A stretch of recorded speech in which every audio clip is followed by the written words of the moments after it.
এই বাচ্চাগুলো যখন বলে হুজুর আমাদের জন্য কি কোরবানি হবে না, তো আমাদের মাদ্রাসায় কোরবানির গোস্তর কি ব্যবস্থা হয়, হয়তো মহল্লাকে থেকে যদি গোস্ত দেয় এটাই হয় ওদের খাবারের ব্যবস্থা। কি ভুল বাগান যাবো 1,70,000 এত দাম আমকো দেখেন না কারা কিনতে আইছে, এরা তো আজকে ফিরে নিয়ে যাবো। কি কন রবিউল টাকা আছে? হ্যাঁ, তা গরু কিনবে কেমন 1,70,000 টাকা দাম? হ্যাঁ, এরপরে যে এরকম একটা গরু কিনবো সেই অর্থ আমাদের কাছে নাই কোরবানি দেওয়ার মতন। মানে আসসালামু আলাইকুম। আলহামদুলিল্লাহ, আজকে আমরা মাদ্রাসার কিছু সংখ্যক ছাত্রদেরকে নিয়ে গরুর হাটে চলে আসলাম।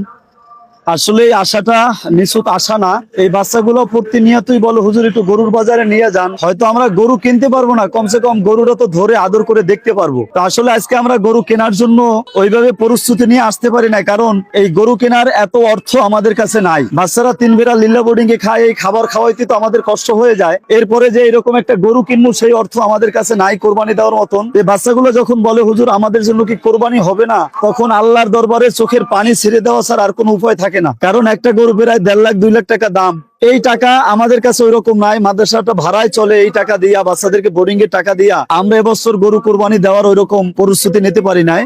আল্লাহ যদি ব্যবস্থা করে দেয় হয়তো এদের জন্য হবে। আর এদের মুখে হাসি ফুটলি আমার মুখে হাসি ফুটে। আসলে এই বাচ্চাগুলোর কষ্টগুলো খুব কাছ থেকে দেখাতো, এই জন্য প্রতিনিয়ত ওদের কষ্টগুলো দেখে আমি নিজে সহ্য করতে পারি না। আজকে বাজারে নিয়ে আসছে, আজকে যদি আমার পকেটে লাখো টাকা থাকতো আমি ওদেরকে সাথে নিয়ে গরু কিনে নিয়ে মাদ্রাসায় যেতাম। সেখানে যে বাচ্চাগুলো আছে তারাও হয়তো এই গরুটা দেখে অনেক আনন্দিত হতো। এরা দেখতে পায় না, এর হইলো যে কালো কালারের গরু, এর লাল, এর সাদা, এরা আসলে কোনো কালারই বোঝে না, মানুষের মুখে শুনে। আমি তাদের কাছে বলবো যাদেরকে আল্লাহ তাআলা এরকম সম্পদশালী করেছে তারা একটু এদের মুখের দিকে তাকিয়ে আপনারা 2-1টি গরুর ব্যবস্থা করে দিতে পারেন এই কোরবানিতে অন্ধ মাদ্রাসার জন্য। ভাই, এই বাচ্চাগুলো যখন আমার কাছে আসে অফিসে প্রতিদিন বলে যে হুজুর আমাদের কি গরুর বাজারে নিয়ে যাবেন না, আমাদের জন্য কি গরু কিনবেন না, তখন এই ছোট মানুষগুলো তো জানে না যে গরু কিনতে অনেক টাকা লাগে, লক্ষ লক্ষ টাকা দরকার। আমার কাছে তো সেই পরিমাণ টাকা নাই।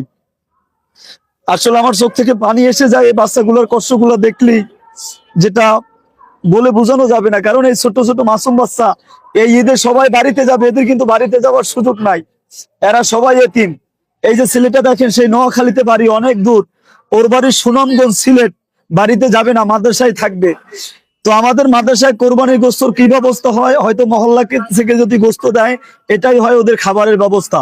আমরা একটা কোরবানি করতে পারি না।